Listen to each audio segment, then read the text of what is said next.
always this way. There was a time where you'd have to manually configure all of these configuration settings in your device. So you would manually have to put in your IP address, your subnet mask, your default gateway, your DNS servers, and any other IP configuration parameters. If you had a small number of devices, then you probably could configure these devices manually with the static IP addresses that never changed. But today we have thousands of devices on one single network, and it would be very difficult for an administrator to manually configure every single one of those devices. That's why we created DHCP, or the Dynamic Host Configuration Protocol. This is a protocol created in 1997 to allow us, the system administrator, to automatically assign this information across all of the systems in our infrastructure. So the next time you go to a coffee shop, you open your laptop, and immediately start accessing the internet, you can thank DHCP. Although we don't often see this process that occurs behind the scenes to be able to assign these IP addresses, it is important as a system administrator that you know what's really going on. We often refer to this automated process as DORA, D-O-R-A. DORA stands for Discover, Offer, Request, and Acknowledge. This process occurs every time someone connects to the network for the first time and needs to get an IP address from a DHCP server. Let's take a scenario where we have Sam on the network, who currently has just turned on her computer and does not yet have an IP address. We also have Jack on this network, who's also just turned on his laptop, and Jack also does not have an IP address. Let's start with Sam's laptop, and the default configuration for practically every operating system these days is to look for a new IP address using DHCP. So the first thing that Sam's computer will do is to perform step 1, or the discover step. This means that her laptop will go out to the network and try to discover where all the different DHCP servers might be and what IP addresses might be available for her workstation. If you were to capture packets on this network, you would see a DHCP discover message sent from Sam's computer, and currently, since Sam does not have an IP address, it is sent from IP address 0.0.0.0 over UDP port 68, and it's sent across the network as a broadcast so that every device on the network will see this communication. So this broadcast will go from Sam's computer. When it reaches the switch, because it's a broadcast, it is sent to all of the devices on this local subnet.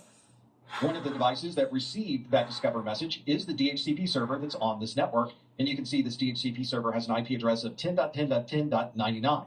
This server now sends a DHCP offer to Sam's workstation using a broadcast because obviously Sam does not yet have an IP address. So this step 2 offer is being sent from the DHCP server to an all ones broadcast, or 255.255.255.255. Here's the offer from the DHCP server, and as a broadcast, it's sent to all of the devices on this local subnet. Obviously, Sam has also received this broadcast, which contains an offer from the DHCP server of an IP address that could be configured for Sam's machine. Obviously, if there were more DHCP servers on this network, Sam would receive multiple offers to choose from. And in step 3, or the request part of this communication, Sam is going to choose one of the offers that's been received and send a request for that IP address back to the DHCP server. The actual packet is a request sent from Sam's computer using 0.0.0.0 because, again, Sam does not yet have an IP address. It is sent from UDP port 68 to 255.255.255.255 over UDP port 67. This is obviously sent from Sam's computer, and since it is a broadcast, all of the devices on this local subnet will receive this request, including the DHCP server. The last step is an important one because it locks in that IP address on Sam's device. This is sent as an acknowledgement from the DHCP server, acknowledging that that IP address has now been assigned to Sam's machine, and that IP address won't be assigned to anyone else for the duration of that lease. This is sent directly from the DHCP server, in this case 10.10.10.99, and again, it's sent as a broadcast to everyone on this network to 255.255.255.255 over UDP port 68. And now that Sam has received that acknowledgement, the IP address can finally be updated on Sam's computer, and Sam has now been assigned 10.10.10.42. This is the process that occurs for anyone connecting to the network, so when Jack turns on his computer, he will also go through that same 4-step process. How did the DHCP server know what IP address to assign to Sam's workstation? It was able to do that because a predefined list of IP addresses was already configured on that DHCP server. We refer to that predefined list of IP addresses and all of the other configuration settings for that device as a DHCP scope. This might include all of the IP addresses available for devices on this network, as well as excluded addresses that might be used for other devices on the network that should not be given out as an IP address. For example, you might have switches or routers on this network that have static IP addresses. We don't want to assign those IP addresses to another device, creating a conflict on the network. We also configure the subnet mask as part of this DHCP scope, lease durations that we might use, and any other options that are important for the IP configuration of these devices. Things like a DNS server, default gateway, voice over IP server, IP addresses, and other details. Inside of that DHCP scope are pools of IP addresses that the DHCP server will choose from to be able to automatically assign IP addresses to other devices. These will usually be large groups of IP addresses. For example, you might have 192.168.1.0/24, 2.0/24, 3.0/24, and so on. If anyone connects to the network from any of those subnets, the DHCP server will pull from the appropriate pool and provide that available IP address to the end device. Although this is often a single, large, contiguous pool of IP addresses, it doesn't have to be. We can certainly configure different sections of IP addresses to assign, which means you might put exclusions in the middle of the pool so that certain addresses will always be assigned to a particular device, and you can use all of the other addresses as any available dynamic address for any other device on the network. Let's look at how the scope is configured on a DHCP server. This is the DHCP service that's running on Windows Server, and in Server Manager is the IP version 4 DHCP server, and this one happens to have a scope that's titled 165.245.44.0. This assigns IP addresses in that range for this particular subnet. So on this DHCP server, we would add all of the available addresses for this subnet into this address pool. We could also view any leases that have already been assigned from this DHCP server. We might also have devices that always receive the same IP address every time they're turned on. We refer to those as a DHCP reservation. And then if there are additional options that you need to add as part of the scope, the DHCP server will also give you an area of the configuration to put all of those settings as well. We often think of DHCP as randomly assigning any available IP address to any device that connects to the network. But sometimes you do need an IP address to stay with a particular device. Maybe it's a file server or a web server. Or maybe you always want your router to have the same IP address every time it's turned on.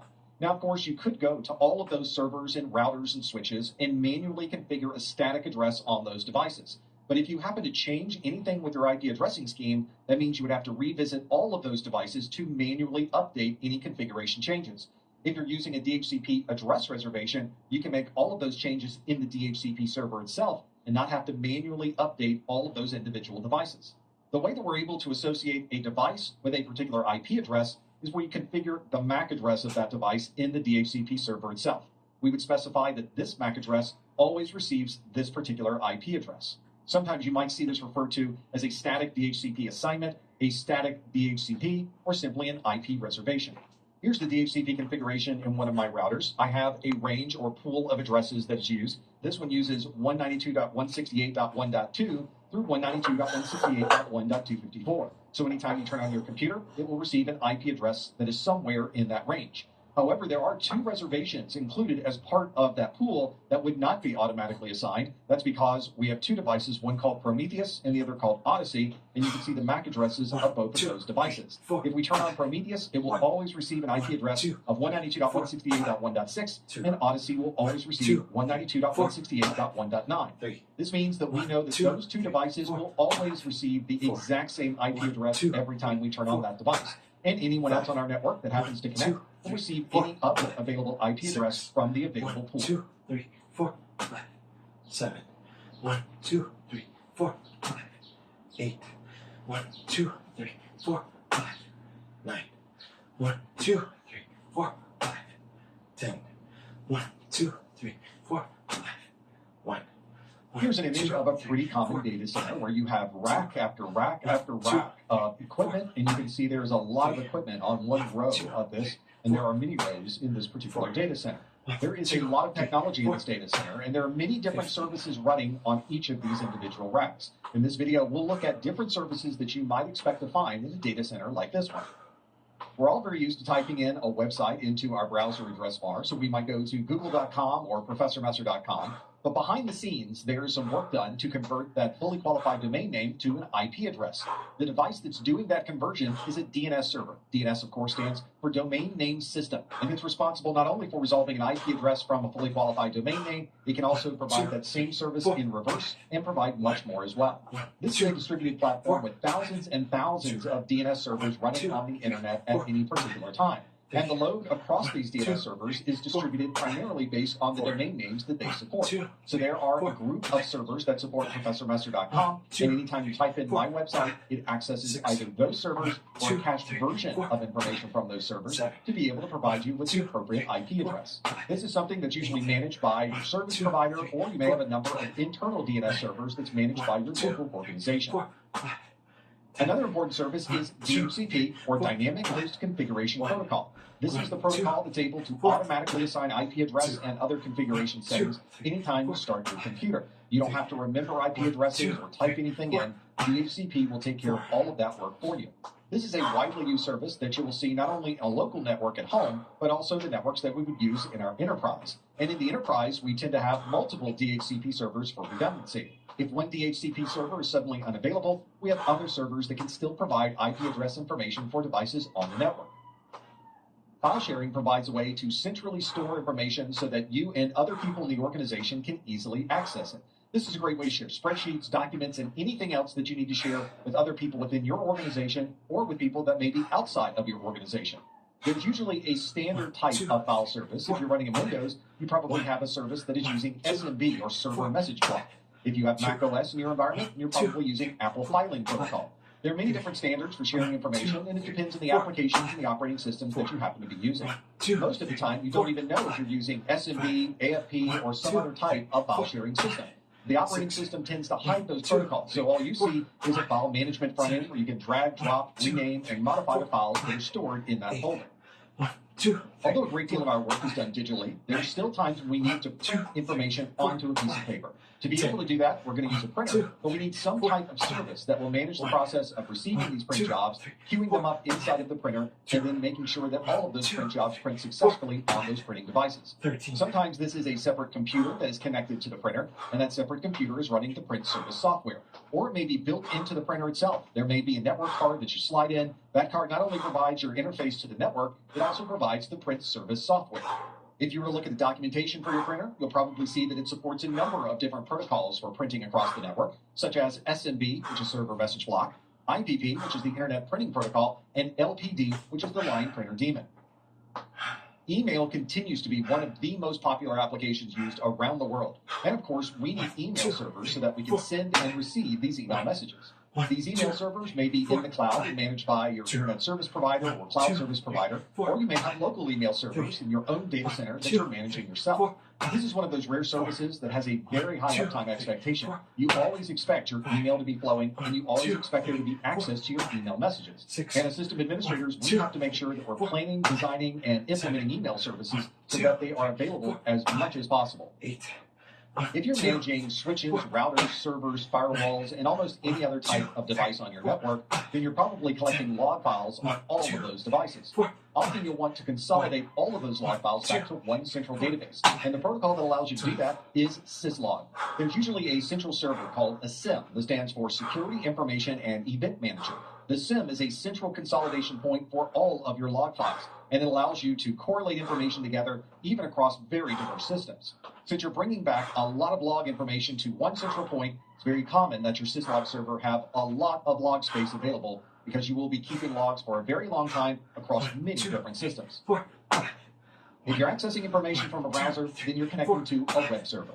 A web server is one that responds to all of these browser requests and generally is using the HTTP or HTTPS protocol. That, of course, is the Hypertext Transfer Protocol in Hypertext Transfer Protocol Security. Developers build pages in a protocol known as the Hypertext Markup Language, or HTML, and those are web files that are stored on the web server. Your browser accesses those files, interprets the HTML, and presents to you the graphical display in your browser. If you've ever connected to your corporate network and provided your username and password, then you've probably interacted with an authentication server. You'll sometimes hear this referred to as a AAA server, which stands for Authentication, Authorization, and Accounting. The primary job of the authentication server is to check your username and password and then provide access to whatever services you might need. This usually has a centralized database so that you can easily administer all of the users on your network all from one central point. You don't generally see an authentication server on a home network, primarily because there's not a lot of services that you would need to connect to, and secondly, we usually will just use a username, password, and share that among our family members. But in an enterprise environment, we have to provide the highest levels of security, and we do that by making sure that everyone has their own set of credentials. Since the authentication server is an important step to gain access to every other resource in the organization, we usually create redundant authentication servers so that if one happens to fail, we're still able to authenticate.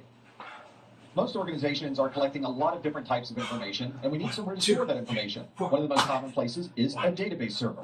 Database servers store information in database tables. You can think of these tables as a very large spreadsheet, and they have the ability to connect tables to each other to form a relational database. That way you can have separate links where different types of data have relationships to other types of data in other tables. This creates relationships between different tables and allows you to easily link data together and find exactly what you're looking for. A standard language used to store and retrieve information from this database is known as structured query language. You'll hear this referred to as SQL or SQL. You'll see SQL mentioned in some of the popular database servers such as Microsoft SQL Server, MySQL, and others. Have you noticed that the time and the date on your computer is always very accurate? We're able to get that level of accuracy because your computer is talked to an NTP server, or Network Time Protocol. This is more important than you might think because we use time for so many different things on the network, not only to compare log files across multiple systems, but many of our encryption technologies require that all of your systems are running with the correct date and the correct time. We will generally have one or more NTP servers running. They are referencing a central clock so that all of them have exactly the right date and time. And then on your local computer, whether you're running Windows, macOS, Linux, or any other operating system, there's an NTP client. Your NTP client is configured to access a particular NTP server, and it checks in with that server periodically to make sure that the date and time are always accurate.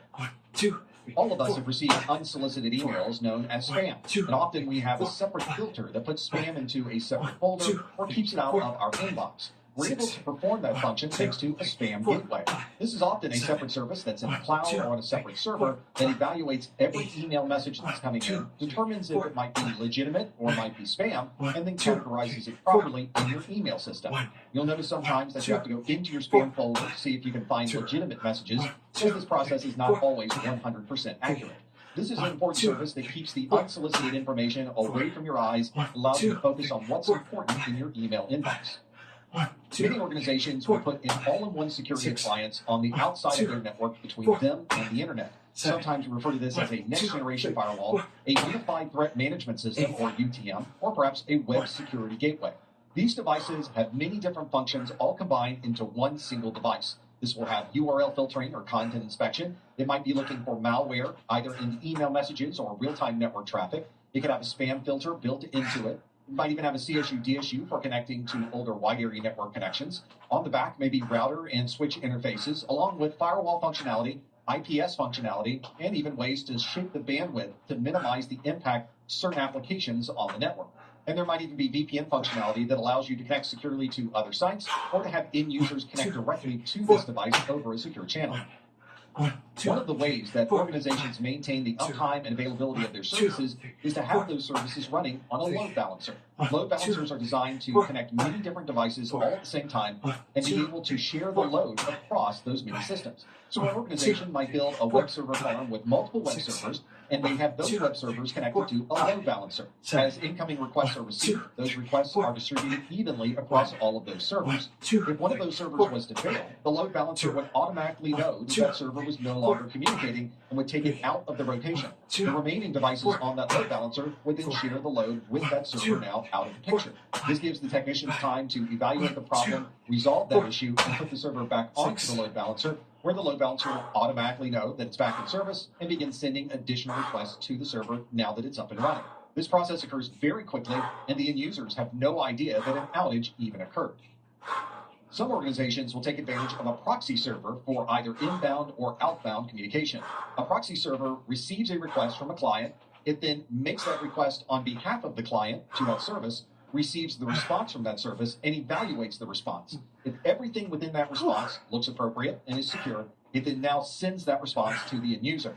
This is primarily used as a security tool, but it can also be used for access control. It can provide some level of caching. It also has the ability to do content scanning so that you can limit what type of information is able to be received through that proxy server.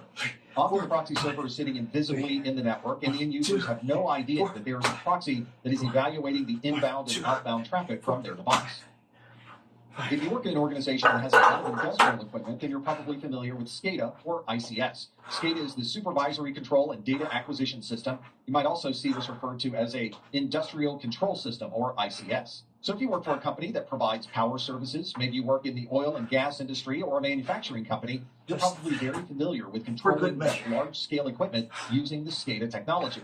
This is a specialized system that allows you to view in a counter-punch pull combination. And again, you can do the shadow boxing or on the heavy bag.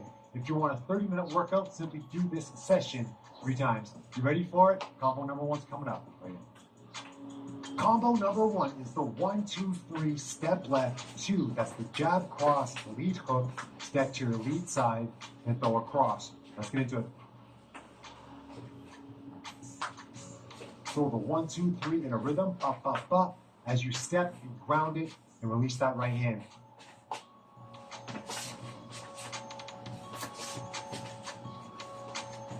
Throw the 1-2-3 in a rhythm, step, and release that right hand.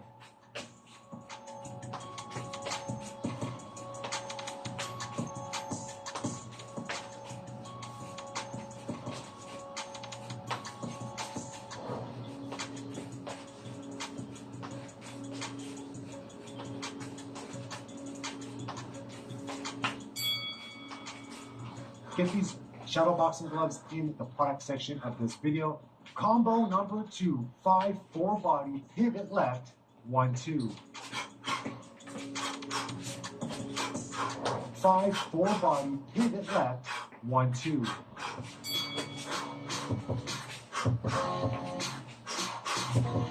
You're learning this combination because you want to throw that lead uppercut on a bit of a long angle, because you just work with that stubborn opponent. That rear hook to the body is inside, so you want to pivot away from that, then throw a sharp 1-2. Be calm, be precise. Let's do combo number 2.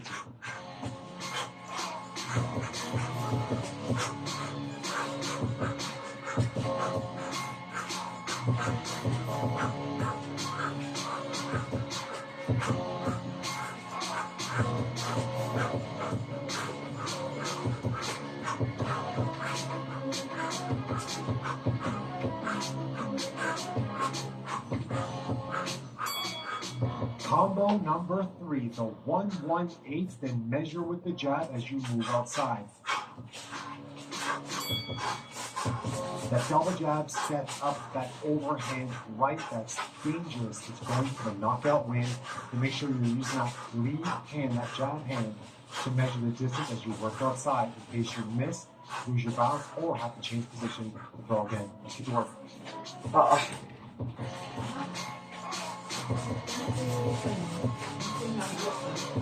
Tignan mo na. Hindi, mamaya na lang.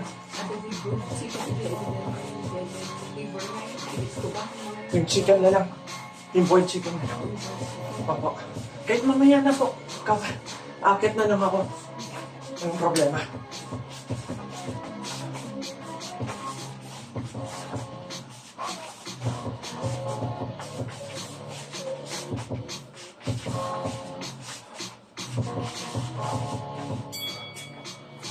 Combo number 4, the 6-3-6. This is an awesome combination that works on the inside.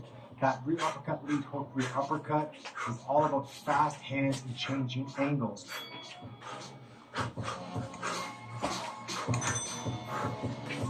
When you throw this, don't stay in position too long. Throw it, change an angle.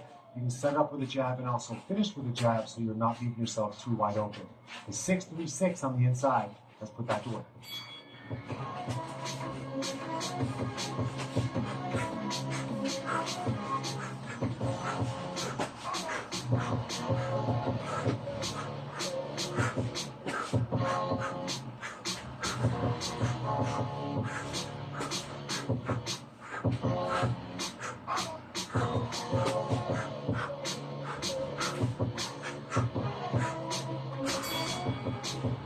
Combo number 5, the 1-2-3 body 5. You're working in with that 1-2. You're going to step into that jab cross.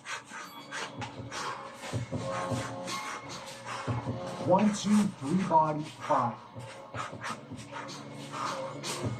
Dig into that lead hook to the body, then turn that into a lead uppercut. So you're working from the outside inside. Once you work that shot inside, again with strong power and speed, step back, go, stay in position, and get ready to go again.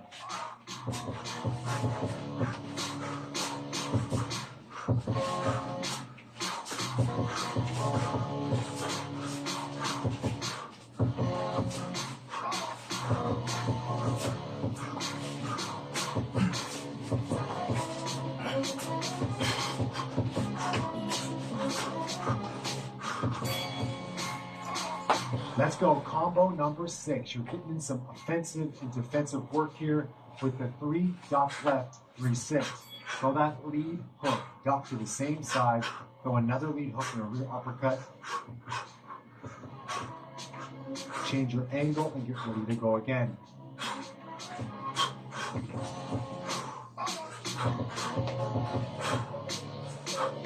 Fast, furious, smooth combination. You can even pivot off of that first three as you duck left.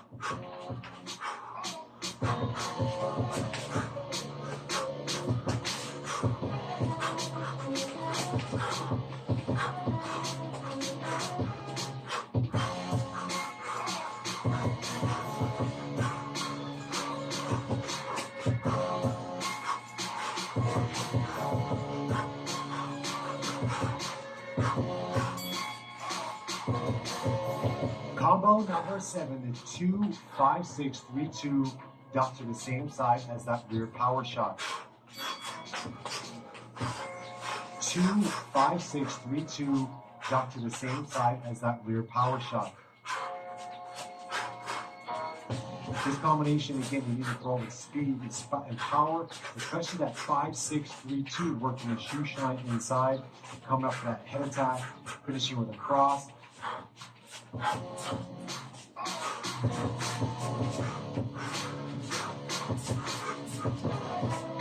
It's not about how many punches you land, it's about the intimidation factor, changing with that duck to the outside, and get ready to go again. The 2-5-6-3-2, duck right.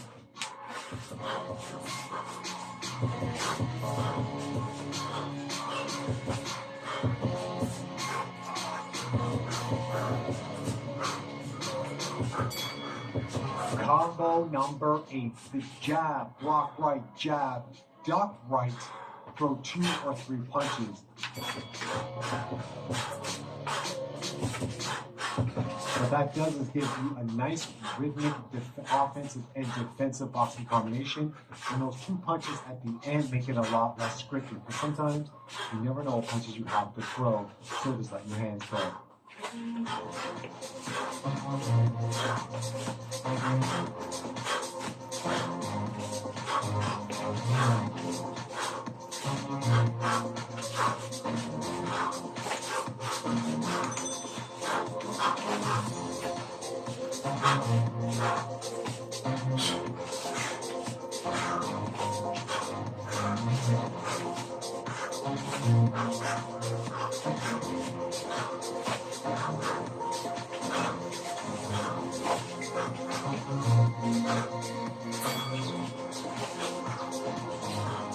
Combo number 9, the 2-5-8, duck left, pivot. This combination is bad intentions. So when you throw it, make sure that 8 comes from a strong position, then you can duck left after, and after you duck, get ready to go again.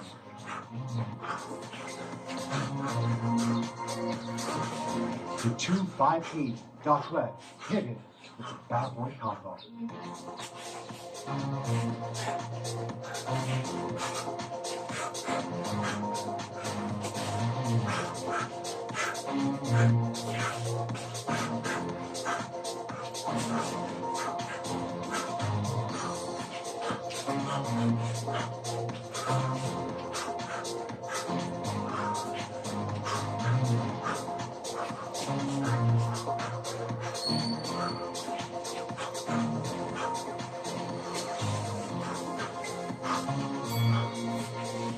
Combo 10, your final combo. Add some flavor to it. The 2-1-2 switch stance 1. That's the cross jab cross. Switch your stance from orthodox to southpaw or southpaw to orthodox, and then throw that jab hand.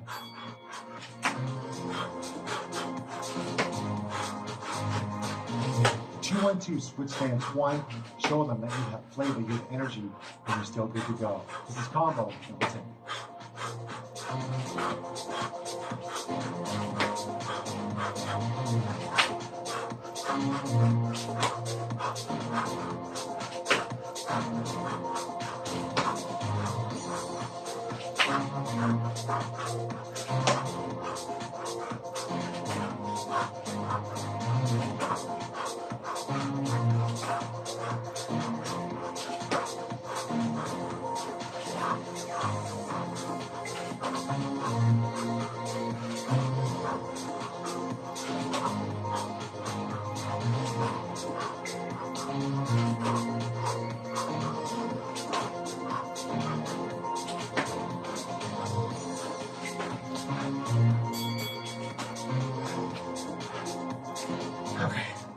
there you have it, 10 boxing combinations in 10 minutes. A perfect way for you to learn boxing combos before you do any other workout. Do the session first and you'll see how fast you pick up boxing combinations. Thank you, everyone. Your sessions. And of course, guys, subscribe to Thank this you. channel to get access to everything